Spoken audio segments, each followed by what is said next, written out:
You expecting anything different from Michigan State this time around? What do you mean? As opposed to the game in East Lansing? Yeah, I expect us to win. All right. Okay, I'm done here. What are the advantages or disadvantages of the second game in the rotation for either team? What are the what? Wow. The advantages or disadvantages to playing a team the second time? Because you know more about them, but they know more about you as well. I mean, it's the Big Ten, so we what? We 8 in, 4. So we 12 games in so far. So pretty much, whether you play a team once, twice, 3 times, they know what you're doing up and down because we so far into the season, so much technology out there, so much scouting out there. So, I mean, it really doesn't matter. But us playing them one time, it just gives the extra feeling, the extra edge to, like, try to come back for redemption. What goes through your routine, Io, if there's a game you just want to flush and get it out of your system? And you gotta have next play mentality, next game mentality. You have to just fall back. I fall back on my techniques, and I fall back on what I do every day to help us get to that position. And I try to backtrack and just look at, what did I do and how the team was playing, how was the practice, little things like that of being a leader. And then just come back and just got to work harder. Sometimes working hard isn't hard enough, so got to take it up a notch. Got to get out your comfort zone, and you got to just step coaching and just try to be better. What did you notice about the emotional response for the team as a whole after that loss? I mean, we know we're a great team. We watched the film, the coaches, we have great coaching staff. They told us what we did wrong, not just telling us, but by showing us so we can understand and so we can correct it rather than just telling us what we did wrong and then the problem still isn't solved. So I think the coach did a great job of showing us and giving us a picture of what we did wrong and how we let that game get away. On to the next one. The thing about the Big Ten, you can't dwell, you can't pout because now we got Michigan State here on Tuesday. So, tomorrow. So you can't think about Maryland or Iowa or even Michigan or the wins because it's the next game. They're number 1 in the conference in defense. What makes them so good defensively? They just have a certain kind of culture that their coaches they demand. They play great team defense, and they're just a veteran team, successful veteran program. There's so much emotional build-up to Friday night's game. Is it hard to build up for that again, given with Michigan State in, or is that more of a fan thing?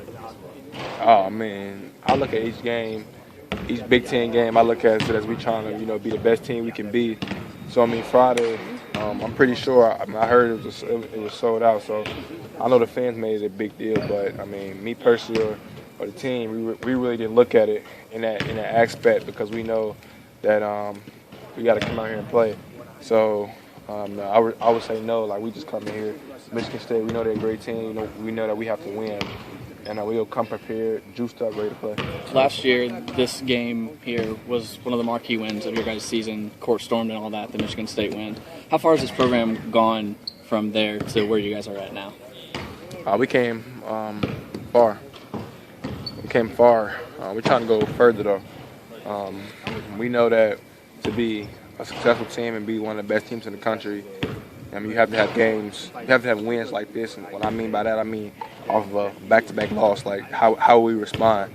The great teams, when they lose 2 in a row, 3 in a row, they respond well, and they come out and play. So we're up for the challenge to come out and respond well after hitting adversity. After that loss at their place this year, you said some things had to change, and you wanted to keep it in the locker room, and you guys went on a run. Is there anything you can share with us now about what changed and what allowed you guys to go on that kind of a winning streak? We just had a heart-to-heart conversation with the guys. That's all I can say. We had a heart-to-heart conversation, and we knew that some things had to be changed. I feel like even with the losses between Iowa and Maryland, the stuff has been changed. We just lost those games, X's and O's, bad plays, bad execution. But I feel like we're good. The locker room's good. We're all good. It's about just executing. Michigan State's had some success, a lot of success with man-to-man. Given what zone has done for you guys, do you expect to see any zone tomorrow? How do you guys balance that? I really expect it. They really don't play a lot of zone. But we've been working there a lot, so we do see it. We'd be prepared for it. What are some of the keys to breaking through this Michigan State defense that is one of the best in the conference? Got to move them. Got to move them.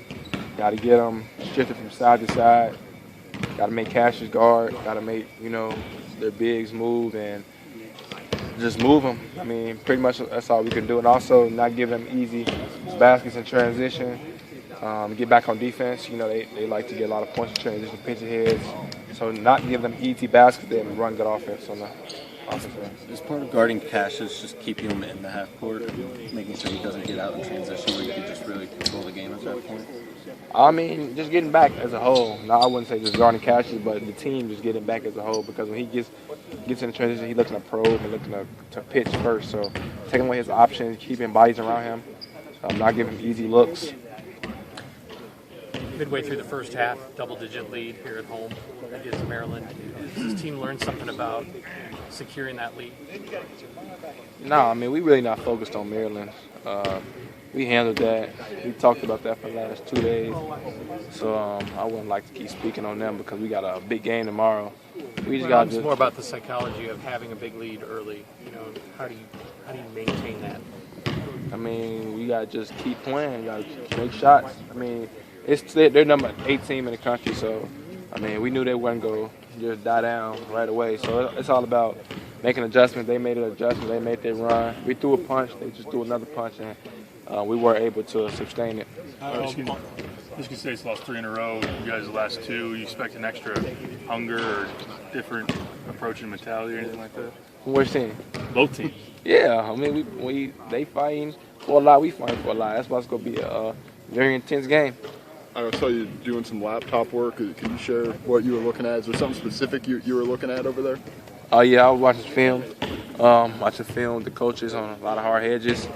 And just, making the right reads and just looking at the times where I made the right reads and looking at times where I didn't make the right reads. On that heart-to-heart discussion after the Michigan State loss, is that a players-only meeting or were there coaches involved with that as well? No, it was players-only meeting. Thanks, Al. Thanks, Al. Good luck. Take care.